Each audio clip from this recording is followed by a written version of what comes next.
Okay, Danny, the draft is over. Here with Danny Flynn, Director of Hockey Operations for the Moncton Wildcats. Right from the get-go, Alex Wall to Quebec for a second-round pick, and did you fill the hole that you were looking to fill? Yeah, I mean, we knew that most likely, as much as we liked Alex Wall, that we might not have room for him on our team as a 20, so we were able to move him to Quebec and get a second-round pick, and that was important for us, especially because we did not have a first-round pick. So we took a big D, a 15-year-old D that we liked, and he's going to take some time to develop, but we think he's got good size, good hockey sense, and certainly has some potential. Okay. And moving on to the third-round local kid just an hour up the road, Brett Malone. Play with the Miramichi Rivermen, or AAA Rivermen.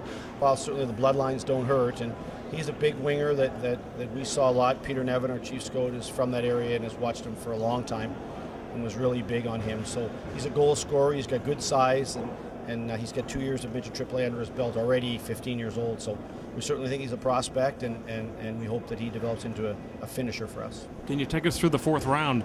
Yeah, we have 2 third-round picks, or had 2. 2011, we traded a third and 11 for a fourth and 10 with Baie-Comeau, and gave us 2 picks in the fourth, and we took 2 forwards we liked a lot. Solanka is an offensive forward, a creative guy, a playmaker. Ryan Penny is a captain, a heart and soul, kind of a two-way centerman, and the kind of guy that plays Wildcat hockey. So we were pleased with those picks. Again, both young players that have a chance to play on our team this year. Now, I know on your list you were looking for a goaltender just because of the goaltending situation, and you were able to pick up the Trudeau kid. Is he going to be able to step in next year and take that backup role? Well, he's certainly got a chance to go out and earn that job. And Fran Jean, our goalie coach, has been here the last couple of days and interviewed him yesterday and really liked him. We've seen him play a number of times and think at 6'4" he certainly has some potential and has a chance, we think, to be a pretty good goalie down the road. So we're happy to make that pick, and Mark Tremaine in the 5th was an underage player that we think was a really good pick that late, and if not drafted this year in the 5th, we felt could be a first or second rounder next year. So probably ticketed to go back to junior, but all jobs are open and you never say never. And we have a healthy crew of last year's draft picks. James Melindy comes to mind, and some of the gentlemen that filled in during the playoffs as extra players.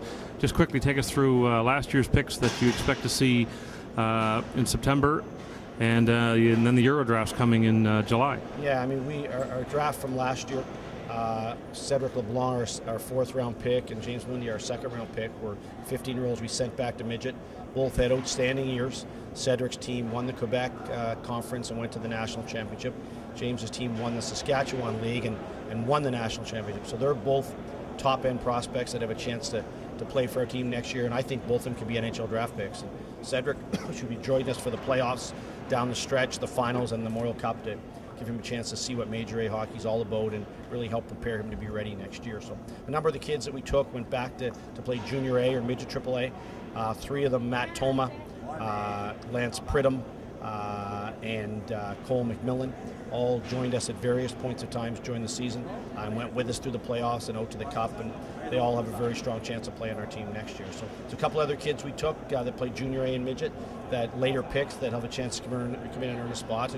And what I tell kids is that the draft only lasts a day, and all it does, it guarantees you an audition come September. And if you do your work, you'll get a chance to make a strong audition. If you cut corners, then you're rolling the dice. And just because you're a late pick doesn't mean you can't make the hockey club. And just look at our team last year. I mean, Simon Jodouin is an 8th-round pick and is probably going to be our captain next year and was a big part of our championship team. Zach Still in the 8th, Matt Eagles in the 9th, Matt Boyle in the 7th, Matt Brenton in the 7th, Cole McMillan in the 12th. The list goes on. And sure, the early picks have an advantage in that the scouts have seen a lot of them. But when you drop the puck for keeps in August at training camp, every coach worth his salt keeps the best players. Just quickly take us through the Euro draft. You may or may not need any work there. Well, we're certainly hoping to have both our Euros back. If that is not the case, then we'll have to make another selection. Having said that, the feedback I get from everyone is that the European draft is not strong this year. It is tougher every year to get kids from Europe to come across. The countries are trying to box you out and keep the kids at home. So the fact that we have 2 here and we know who they are, and the fact that they're available to us, that is probably the route we're going to go. But again, stay tuned. The draft is the end of June, and in hockey things change every day. Thanks, Danny. look forward to talking to you after the Euro draft. Okay, thanks again. I appreciate it. See you.